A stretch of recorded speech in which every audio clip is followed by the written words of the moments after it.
as mentioned, yeah, we're the Dublin Coding School. So I'm Luke Tracy. I'm the general manager of Dublin Coding School.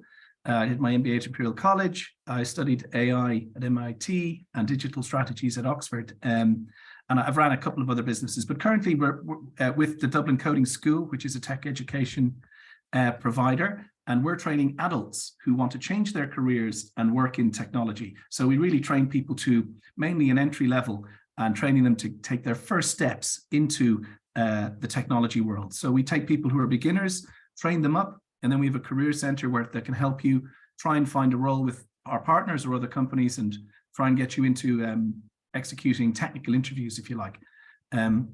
We have schools across Europe, so we're in Dublin, of course, and that's what I'll be speaking about today, and also speaking about the Irish market. But we also have schools in Prague, in Latvia, and in Lithuania, in Vilnius, where I am today. But I'm back next week, so I'll only be here for a short while. So what I'm going to be speaking about is really it's a career in tech and where do I begin?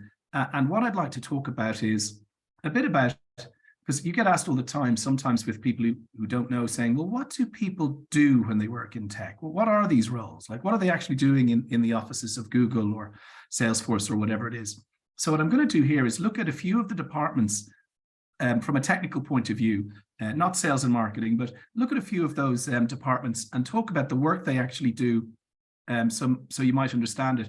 And the reason I'm going to talk about that is because you might find yourself, if you're thinking about a career in tech, being more interested in one department than the other and being drawn to one. And I'll get to that later. That's very important to pick one that maybe you're more attracted to as opposed to one where you think you might make a quick buck. Because if you are interested in a certain area, you'll do better at it naturally and you'll have the motivation to continually learn, because they are areas where you need to continually learn because they change all the time.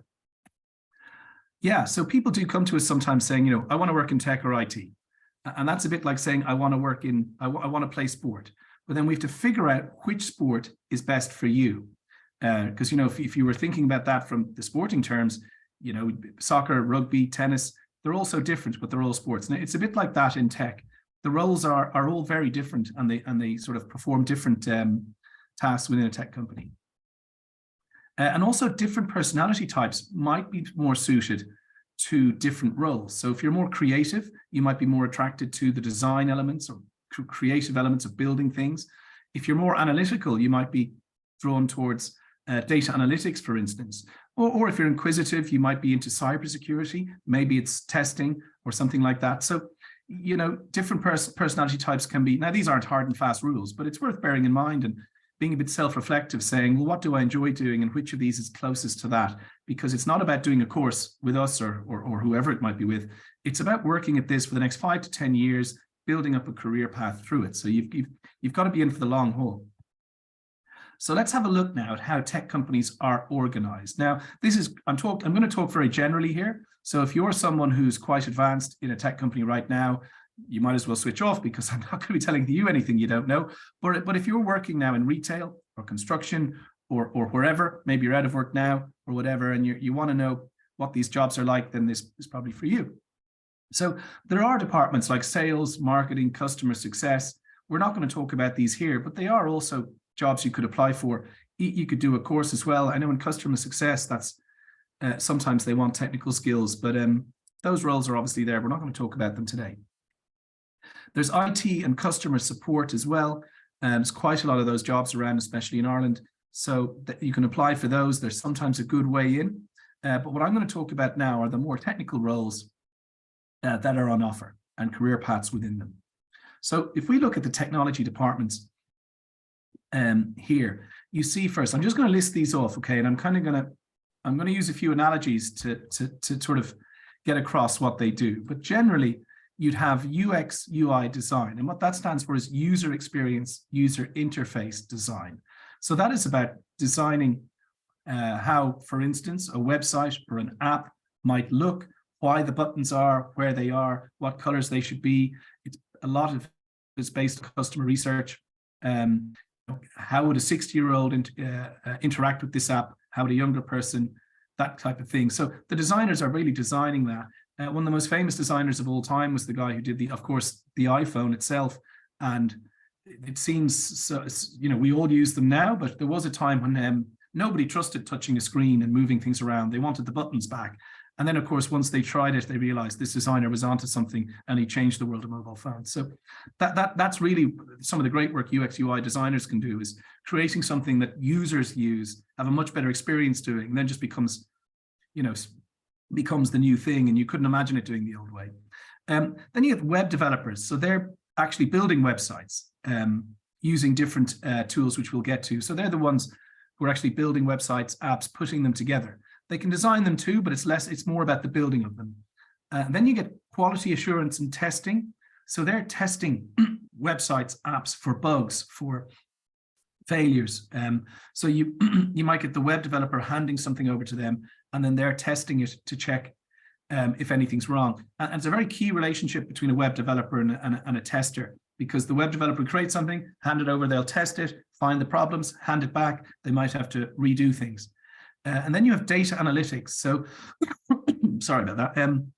A lot of these websites are generating a lot of data, which needs to be analyzed. I'll get to some examples later, but data analysts are basically extracting data from databases, turning it into images, making decisions around it, handing it over to departments to make decisions. I'll get into this in more detail in a moment.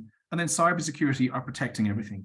So if you think about this in terms of maybe the construction industry, which is one in Ireland, I know we're all probably from the Celtic Tiger years, we all know a little bit about anyway.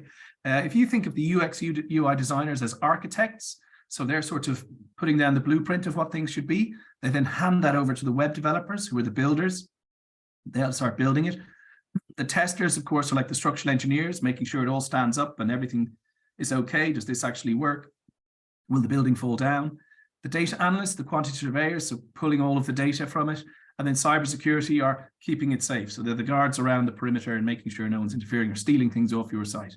So in construction terms, it's not all of it fits into this, but I'm just trying to get across how these departments work in a tech company. Because a tech company would see themselves as creating something and building something. Even your Facebook app had to be built for the first time at one point, and they would have had designers doing that, web developers building it, software testers testing, is that okay? Data analysts, and they're continually updating, of course. I'll get to a few more examples here. Amazon's a great example. You'll probably notice, if you look at Amazon, if you know 2-3 years ago, 5 years ago, even 6 months ago, it would have looked different, because they're constantly looking at how they can rearrange this to make it easier for customers to use. So their UX UI design team is key to Amazon's success. And if you ever look up YouTube, there's Jeff Bezos. So whatever you think of him as a character, what he is really good at is focusing on the customer. And there's probably some clips around of him talking about customers where he'll speak for 5 minutes and say the word customer about 600 times. He just keeps saying, we got to focus on what customers are doing, where they're clicking, make life easy for them. What do the customer want? So that's all about user experience, is what he's saying. And he wants to have the website with the best user experience on the planet. And he's kind of succeeded in a way. But his user experience team then hand those designs over to the web developers, who update this, build it, and then the testers have to test it, because you can't go live with Amazon and have a link that goes nowhere, or a thing that doesn't work, or you click on that shoe and it doesn't go to the basket. Everything has to move smoothly, has to be tested correctly. And then, of course, the data analysts are really checking out everything that's happening here. If something isn't being clicked on, they'll say, look at the statistics around this. No one is buying red jumpers, so let's move them down a bit. Everyone's buying this, let's move it up a bit based on this data reading. Or they'll be looking at the financials behind it, or how many cards are bouncing, or which countries are buying what. So that the data analysts are pulling all this data, presenting it back to the managers to make better decisions to run Amazon better. And then cybersecurity, so massive for Amazon. How many credit cards are they protecting? All of your personal data. They know your postcodes, where things can be sent to your house, your financial data. So really, they have to be on point protecting that, because cybersecurity, when you break it all down, is about protecting data. It's about not letting bad actors get access to that data. So there you go. So that they would be the technical roles behind this site, which we all use, especially around Christmas. I know I do. It's the lazy way to do it. I used to walk up to Dún Laoghaire Shopping Centre on Christmas Eve, but now it's all Amazon. So as I said, yeah, so their website needs to be designed, needs to be built, needs to be tested, needs to be analyzed, and then protected. And of course, these are the roles that are doing it. And each of these roles, by the way, has their own department. There will be a web development or software engineering department. There'll be a testing department, usually called QA, which stands for quality assurance. Really big in the computer games world as well. I don't play them, but people who do, you'll find when a new big computer game is released, like Grand Theft Auto, within minutes on Twitter, people will be finding all of the problems. And look at this, you go over here and crash a car and it goes nowhere. Or if you go into that bar and get a beer, it disappears. They'll find the problems will be found immediately. And then the software testing team will be saying, oh, we didn't quite spot that, and hand it back to the developers. So big roles in QA. So I'll quickly move on. So if we just look at the banking sector and how it's changed. So you always think, oh, if I'm going for a tech job, it's going to be in a tech company like Google or Facebook. But actually, there's tech jobs in almost every sector now. Even in property, prop tech, property technology is big, and there's some really good startups in property in Ireland. We did a panel actually in Dublin Coding School. It's on our YouTube page where we talked to a few of them from Prop Tech Ireland and a couple of the CEOs. And you can catch it there if you're interested. But in the banking sector as well, think how it's changed over the years from being in the past.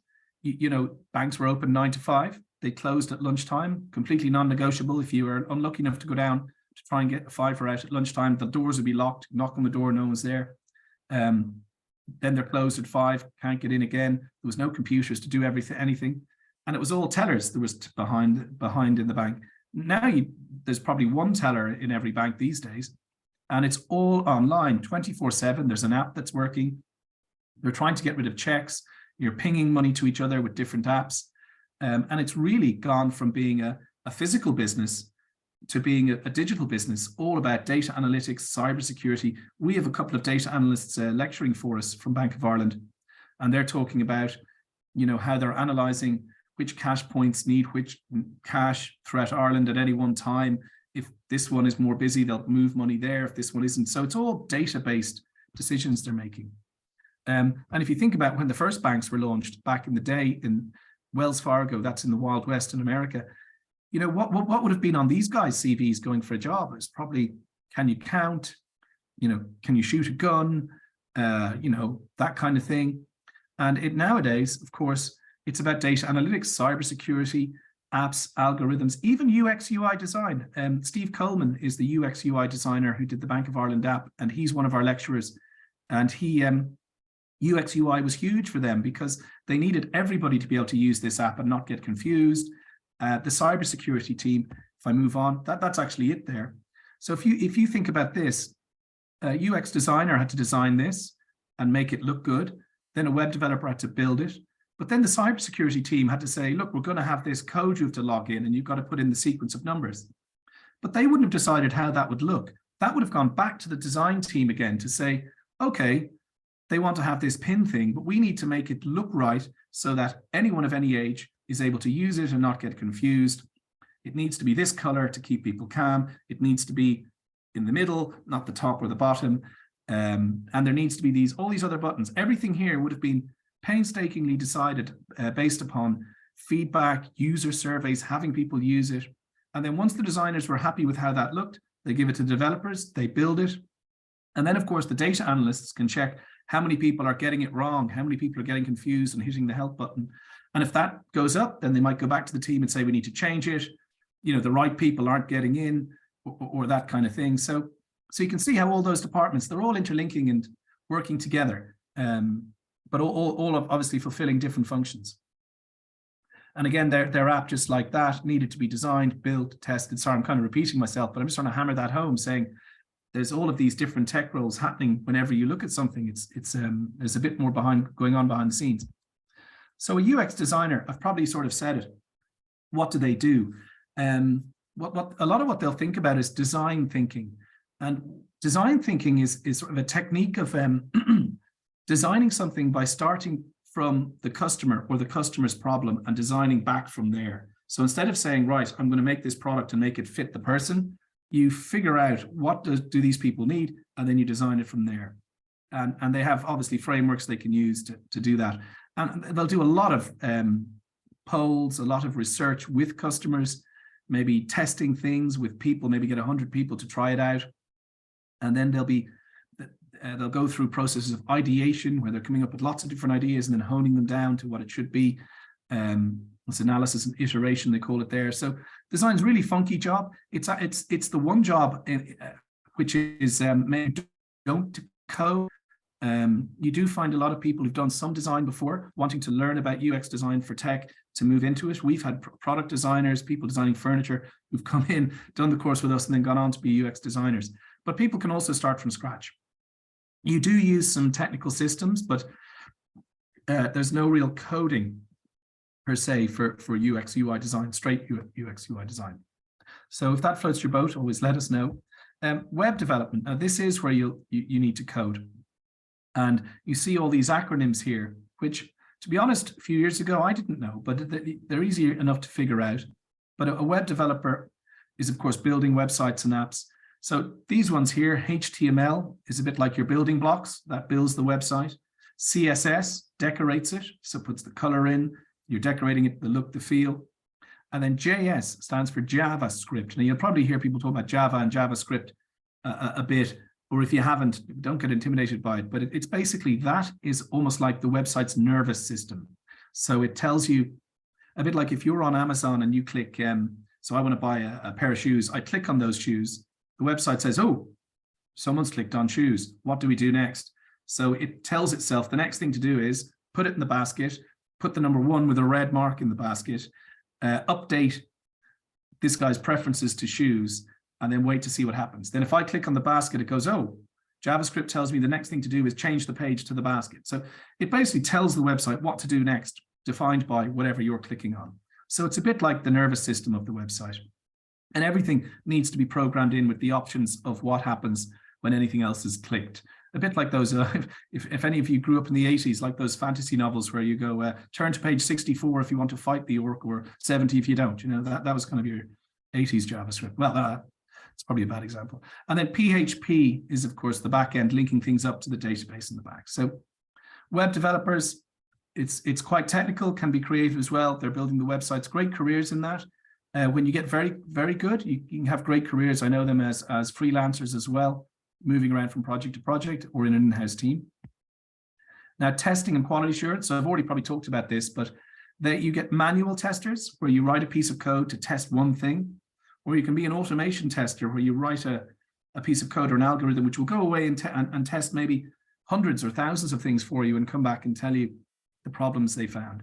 So this would be if you're inquisitive, you have a great attention to detail, that kind of thing. There's not a lot of people go for this comparative to the other ones as well. So it could sometimes be a less space to reach career. And there is a good career in this because you can be a manual tester, then an automation tester, then your senior one.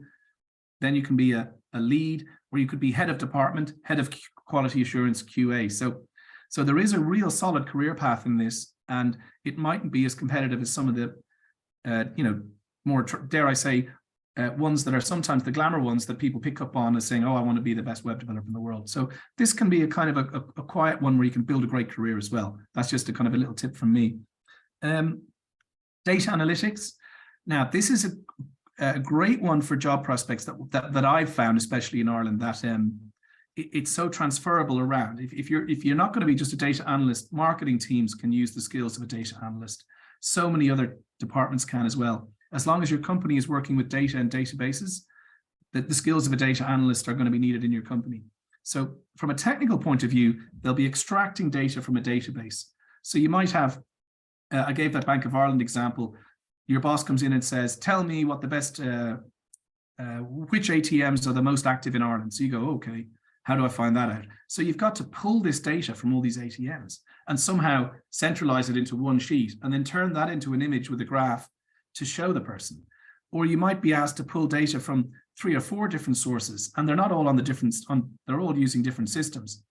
Might be a physical one, might be a database from a bank, might be a spreadsheet from somewhere else. You got to pull all that together, turn it into an image to visualize it, present it back to your manager. Data analytics, of course, leads all the way up to getting involved with artificial intelligence. It's the route to working with that really in a big way as well. And there is a real skills gap in this area, which I'll probably mention in a moment. But that's a really good one. solid one career-wise, but you've got to be into it, okay? Don't just think, okay, I'm going to do that because Luke said it's a solid career choice. You've got to say, I am analytical. I'm not going to get frustrated, annoyed with after doing this for 2 or 3 years when you really should have been a UX designer, you know? You really want to pick it if you are analytical and you really are into data. And then cybersecurity. So this is probably the area that's sometimes for people shrouded in the most mystery. You know, what do these Jedi Knights do who are protecting companies and all of that? But really, there's, I mean, and it's so wide, okay? Each area of cybersecurity could be an area on its own, and there are great jobs in them. There's also jobs in compliance as well, and data protection, which is making sure your company is compliant with the latest regulations in data protection.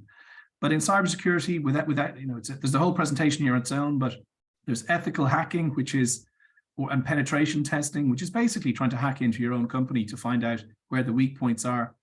They even sometimes, I heard cybersecurity experts saying, they might do a test where they'll send an email to 200 or 300 of their staff and then see who clicks on it. And then afterwards, and a week later, say, this was a test, we sent you bogus emails and, you know, 60% of you clicked on them. If that was a real scam, you know, 60% of you would have put us in trouble. So there's all those sorts of things going on.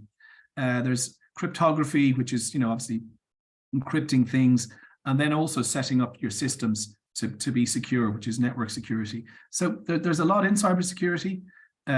It can be, now this is just, it can be sometimes hard to break in as a beginner. So to get your first job in cybersecurity is almost the hardest part. But once you're in, and you can really move through the gears. And there's huge competition for people who have 2 to 3 years experience, and then also people who are senior in cybersecurity. They're almost as sought after as chefs for hotels, because obviously there's more hotels than head chefs in Ireland and the UK. So they're almost as sought after as head chefs, cybersecurity experts.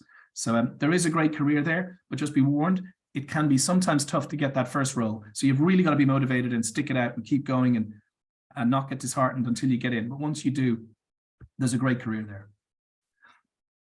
Now, basically, my advice would be, if you really are serious about wanting to work in tech, you've got to think, which one are you naturally drawn to? And that thing, if you can bring a horse to water. But if you're not drawn to the area, because I get asked sometimes, which one will I earn the most money in? Which one is, you know, easier to get a job in? And if you're asking those questions, then whichever answer I'm going to give to you is wrong. You need to be thinking, which one am I interested in? Because generally, if you're doing well in any of them, you'll be doing well, okay? It all evens out.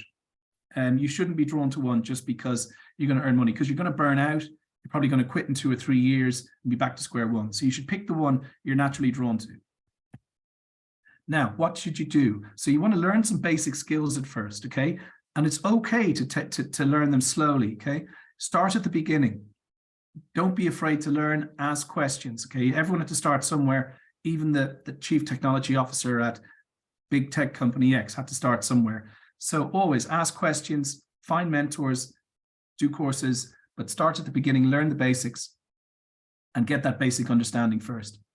And then build a technical portfolio. Now, it does depend on which role you're going for, but especially in web development and UX UI design, it's great to have a portfolio. You're in that interview and you're saying, look, this is a design I've done, this is a website I've built, and you're talking about your work. So you really want to start building, a bit like people who went to film school or art college. You want to have that portfolio of work so you can show what you've done, and you can host them on websites like GitHub, or there's others. You know, I'm not here to advertise their websites, but you host them online and have the link in your CV. And of course, you can use places like us or our competitors to build your portfolio too. Now, you need to also then prepare for technical interviews, which are different than your normal interviews you might have done in other industries, where they might, you know, there's going to be questions of a technical nature that you want to be ready for. So just you need to be ready for that. I'm not going to talk about it here too much, but just be aware that some of the interviews for some of these roles are different. And then build a network and reach out for advice. Now, this is a bit of off-the-cuff advice, but I always tell people, especially in the Career Centre in our school, identify 20 people doing the job you'd like to do, or even managers, and reach out to them on LinkedIn. Send them a message saying, hi, look, you know, my name's Luke. I'm really interested in becoming a web developer. I'm studying here, or I'm doing this. Would you mind having a 10-minute call with me? I'd love to just hear about your career, how you got into it, and any advice you'd have. So you're not asking for a job. You're not hassling them about getting into their HR. Just ask them for advice. How did you do it? And if you ask 20 people that, you know, if even half of them or a quarter of them come back, or 2 or 3 of them come back, A, you're going to get great advice, and B, you're building a network of people in the industry. And then maybe in 4 years, one of them pays off and turns around and goes, hey, someone's looking for an entry-level web developer, or I saw that you, and they might hook you up with someone. It's just a good way of building your network. Some people are better at this than others, and it can be sometimes nerve-wracking reaching out to people you don't know, but I would advise doing it. Now, quickly, let's look at the tech skills gaps. So I'll just keep an eye a bit, but I think I have 5 minutes left. So if you look at this, now I'm going to look at data analytics. So this is going to highlight the opportunity for you. It grew by 28% roles globally for data analytics over the last 3 years. And it's in the top 10 of emerging jobs on LinkedIn. So that sounds great. However, the European Commission by 2025 are saying there'll be almost 500,000 unfilled roles in the area, which basically means there's more jobs than data analysts to fill them. And that's true across a lot of these roles. So there is a big opportunity there to get in and work. And in Ireland, I mean, this is out of date now because we've come into the new year, but the skills gap was actually up to about almost 150,000 last year. I'll have to update this slide. So there's an opportunity in Ireland as well. And this is being caused by technology moving on quicker than education. So education needs to catch up. So there isn't enough people with the skills to fill those roles. This slide kind of shows that. I'll just move on quickly so I finish. But so what's the solution? Well, part of it, I think, is us, Dublin Coding School, but obviously there's other places you can go to, but we firmly believe we can be of great help. And our courses are short, intensive, practical and hands-on, and focused on the job market, and live and interactive. And they're also, practical as well. So you're learning those skills. And they're for adults looking to change your careers, and they're designed for beginners. So if you don't have any experience, it's fine. We're the place to come to take your first steps in. We don't expect you to have any experience at all. We bring you from the ground up. And the topics are covering the areas that I've mentioned there, because we want to cover those departments: data analytics, cybersecurity, web development, software testing, UX design. We also do anything you like, really. If you want to learn about something else, we can organize a one-to-one course for you off the cuff, but our standard courses are those to cover those departments in those tech companies. And our lecturers are not academics, they are all professionals. So that's part of our ethos. So you're learning from people at Facebook, TikTok, Rent the Runway, Hewlett-Packard, Bank of Ireland. So you're really learning off pros, and it's about learning how to do a job from the person doing it already at a senior level. So you're not learning some academic stuff from 10 years ago. You're learning about what they're doing in the workplace, really, because that's what it's all about here. We're not doing this for fun, although we want it to be fun. We're doing this for jobs, And then after the course is finished, we have a career center where we'll help with your CV, your online presence, and circulate your CV to partner companies who might have open roles or internships to try and help you. And these are some of our partners here. Google with their apprenticeship program, once a year, one login. We just partnered with LiveScore as well. Groupon aren't on there, but they just partnered, and we're in talks with IBM and now. So we've also partnered with Trinity College, Tangent and Launchbox for their startups. We do place interns with their startups, which are pre-funding. That's always really good fun because they have 10 startups a year, really funky companies sometimes.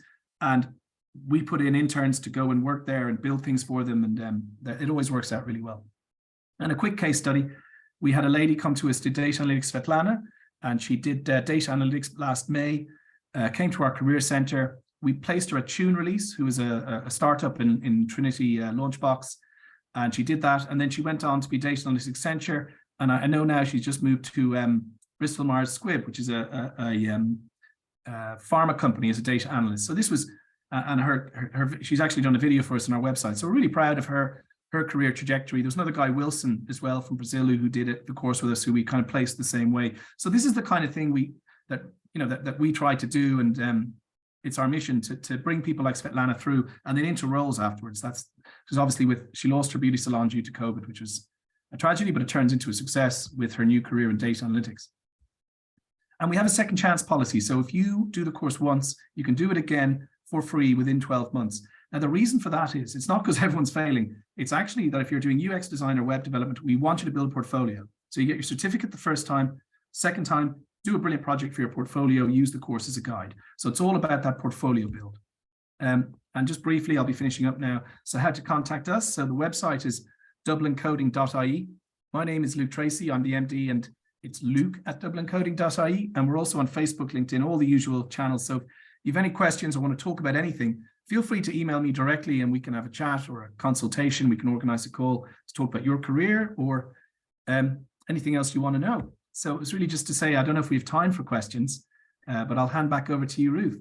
Luke, thank you. As always, an absolutely engaging piece to hear. We did have one question just come in from Louise Brophy. What's the employment success rate for data analytics students?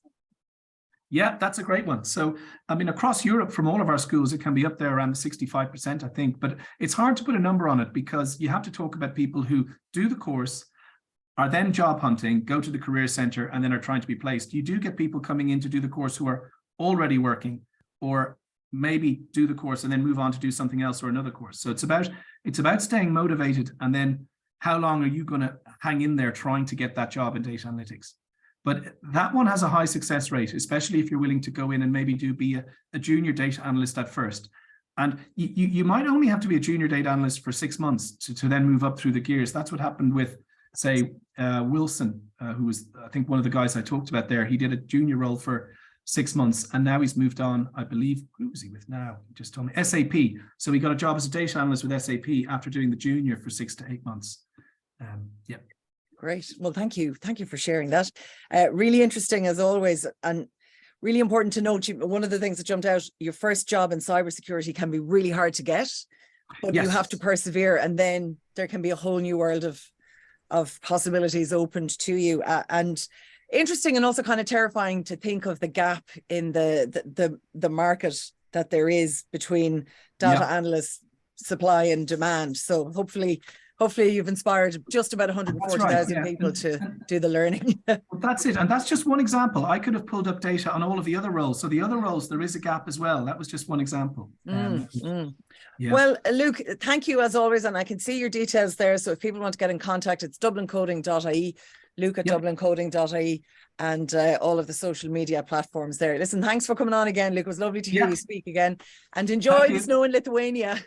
Yes, I will. We're going to go out to dinner now. We're 2 hours ahead here, so we're coming towards dinner time. But, sure. Happy days. Go on, get out of here. Have a great time. And thanks again. Thank you very much again. And thank you for having us again. Yeah, thank you.